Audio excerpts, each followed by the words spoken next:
एक बार की बात है, एक टूनूपुर नाम का एक गांव था। गांव बहुत ही सुंदर था और गांव के किनारे एक नदी बहती थी। सभी पक्षी उस गांव में बहुत खुशी से रहते थे। एक ऋषि भी उस गांव में रहते थे जो नदी किनारे तप किया करते थे। टूनूपुर के सभी निवासी ऋषि से हमेशा सुझाव लिया करते थे कि कौन सी फसल खेत में बोनी है और किस प्रकार की फसल ज्यादा बोनी है। इस तरीके से ऋषि और गांव के पक्षी हमेशा मिलजुल कर रहते थे। एक बार गांव में एक शरारती बंदर था। बंदर हमेशा उछल कूद करता रहता, शरारत करता रहता। वह पक्षियों के घरों को बिगाड़ा दिया करता था।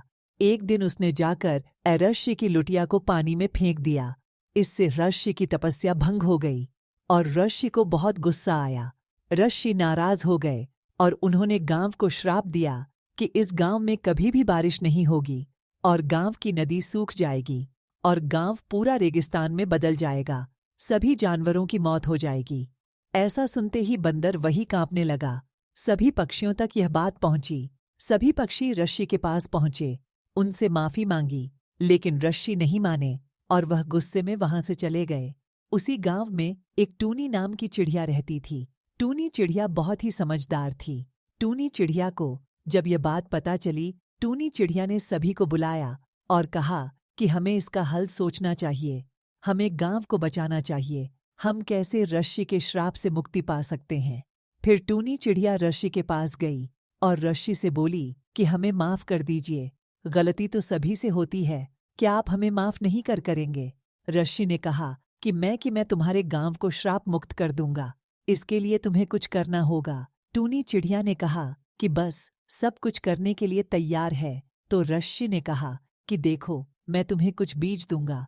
अगर दिए हुए बीजों को सभी ने पूरी सच्चे दिल से वह बीज लगाए तो तुम्हारी बीजों की फसल धीरे धीरे बहुत अच्छी तैयार हो जाएगी और तुम्हारे गांव का सुख धीरे धीरे मिट जाएगा। अगर तुम्हारे गांव में किसी के मन में भी पाप रहा तो तुम्हारे लगाएंगे बीज उत्पन्न नहीं होंगे, उससे कोई फसल तैयार नहीं होगी और तुम्हारा गांव हमेशा के लिए सूखा ही रह जाएगा। टूनी चिड़िया उड़ते उड़ते गांव में गई और गांव वालों की एक सभा बुलाई और टूनी चिड़िया ने सब पक्षियों को बताया कि अगर हम अच्छे कर्म करते हैं और ऋषि के दिए हुए बीजों को सच्चे दिल से लगते हैं और कोई पाप नहीं रखते हैं तो हमारी फसल तैयार हो जाएगी। अगर हम में से किसी के मन में भी पाप रहा तो हमारी फसल तैयार नहीं होगी और हमारे गांव में सूखा ही रह जाएगा। सभी पक्षियों ने कहा कि वह इसके लिए तैयार है। बंदर ने भी आगे होकर माफी मांगी और सभी एक साथ गांव में फसल लगाने के लिए शुरू हो गए। सभी ने बहुत शिद्दत से फसल लगाई।